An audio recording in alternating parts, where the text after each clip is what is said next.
ज्यांचे मर्डर झाले त्यांचे रेकॉर्ड तपासलं पाहिजे. पोलीस प्रशासनाचा वचक हा आवश्यक आहेच, पण त्याबरोबरच पुढाऱ्यांचं पाठबळ असता कामा नये.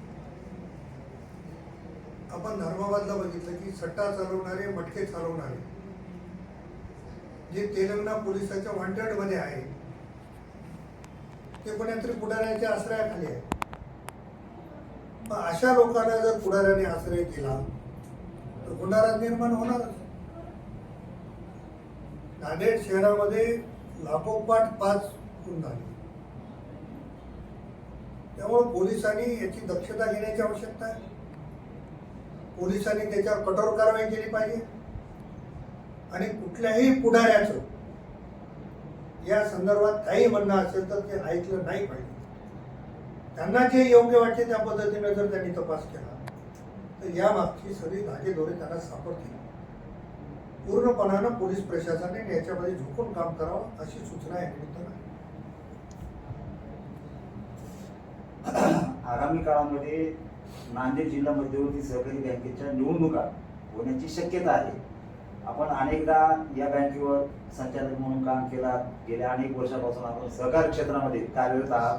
सक्षमपणे त्या बँकेला करण्यासाठी आपण अनेकदा राज्य शासनाकडून निधी पण आणून दिला. मग आगामी काळामध्ये आपण या निवडणुकीच्या रिंगणामध्ये उतरण्यासाठी किंवा आपल्या समर्थकांना मैदानात उतरण्यासाठी आपली राष्ट्रवादी काँग्रेस पक्ष, अजित पवार पक्षाची काय नेमकी भूमिका आहे? एक तर सहकारामध्ये पक्षाचा विषय निर्माण होत नाही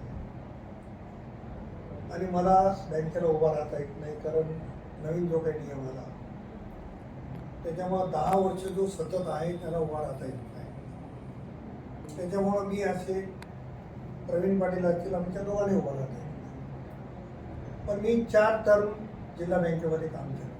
बँकेचा उपाध्यक्ष म्हणून काम केलं, बँकेचा अध्यक्ष म्हणून काम केलं. खरं तर ही बँक कोणी बुडवली या कोलामध्ये मी झाला, परंतु या महाराष्ट्राचे नेते कैलासवासी विलासरावजी देशमुख साहेब यांनी 100 कोटी रुपयाची मदत बँकेला केली. विलासराव साहेबांनी जर ती मदत केली नसती तर आजही ही बँक रसातळाला गेली असती.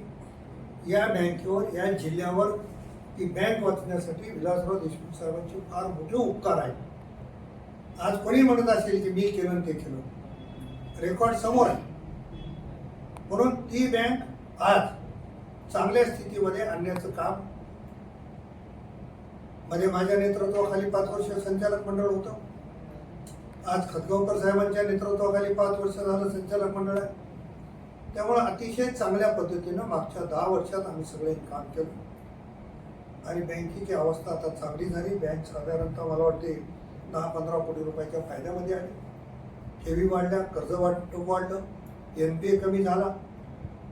त्यामुळं बँकेची स्थिती चांगली झाल्यावर अनेक लोक आता निवडणुकीच्या मैदानात उतरण्याचा प्रयत्न करतात. पण जेव्हा बँक वाईट परिस्थितीत होती तेव्हा बँकेला मदत कोणी केली नाही. तेव्हा निवडणुकीत उतरण्याचा प्रयत्न केला तरी लोकांनी उतरू दिलं नाही, असं काहीतरी असू शकते. परंतु आता बँक चांगल्या स्थितीत आहे. बँकेच्या याच्यामध्ये कुठल्याही पक्षाचं राजकारण नाही. सगळे मिळून ती बँक चांगली झाली पाहिजे याच्यासाठी प्रयत्न करा. राहिला कंधार आणि लोह्याचा प्रश्न, सगळ्या सभासदांना एकत्रित करून कंधारमध्ये 77 मतदार होतील, लोह्यामध्ये 90 मतदार होतील. या सगळ्यांना विश्वासात घेऊन कोणाला निवडणुकीला उभा करायचं, सर्वानुमते निवडण्याचा माझा स्वतःचा मानस आहे. अशी चर्चा आहे की महाराष्ट्राचे माजी मुख्यमंत्री अशोकराव चव्हाण हे निवडणुकीच्या रिंगणामध्ये जिल्हा बँकेच्या येण्याची चर्चा चालू आहे. तर त्यांनी या निवडणुकीमध्ये अशा एखाद्या जिल्हा बँकेच्या निवडणुकीमध्ये यावर आपलं काय मत आहे? राजकारणाचा ज्याचा त्याचा भाग आहे. त्यांना काय योग्य वाटते ते त्यांनी ठरवावं. मी त्यांच्याबद्दल बोलणं उचित होणार नाही आणि ते सक्षम आहेत कसा निर्णय घ्यायचा. ते आले तरी स्वागत आहे, नाही आले तरी स्वागत आहे. आपल्या कंधार लोहा तालुक्यामधून जिल्हा बँकेवर पूर्वीताई म्हणजे पुढे संभाव्य उमेदवार असतील का? आता त्यांचं काय मत आहे मला माहिती नाही, मी त्यांची चर्चा केली नाही. आणि त्यांची इच्छा असेल आणि मतदारांची बैठक घेऊन जर ते मतदार म्हणत असतील किंवा त्यांना उभा करा तर निश्चित करू. मतदार म्हणाले की नको करू तर नको करू. शेवटी ज्यांनी मतदान करणार आहे त्यांना विचारूनच करावं लागणार आहे.